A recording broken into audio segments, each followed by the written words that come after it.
भाग एक। निर्दयी योजना। बहुत समय पहले की बात है। एक घने जंगल के किनारे एक गरीब लकड़हारा अपनी पत्नी और दो बच्चों हैंसल और ग्रेटल के साथ रहता था। परिवार इतना गरीब था कि उनके पास खाने के लिए भी कुछ नहीं बचा था।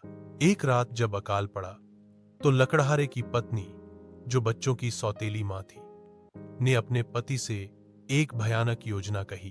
वह बोली, हमारे पास इतने सारे लोगों को खिलाने का कोई तरीका नहीं है, हमें बच्चों को जंगल में छोड़ देना होगा। लकड़हारा यह सुनकर दुखी हो गया, लेकिन आखिरकार मजबूरी में मान गया। हैंसल ने यह सब सुन लिया था। उसने रात में चुपचाप बाहर जाकर अपनी जेबों में छोटे छोटे सफेद कंकड़ भर लिए, जो रात में चांद की तरह चमक रहे थे।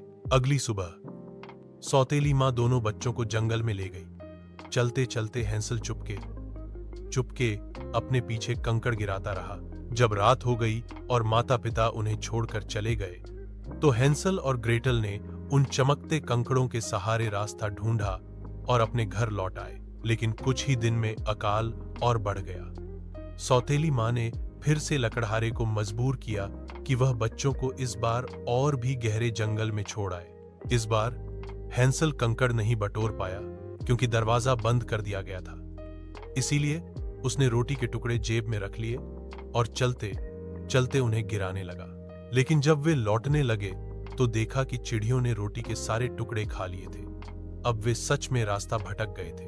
हैंसल और ग्रेटल बहुत डर गए और भूख से बेहाल होकर जंगल में भटकते रहे।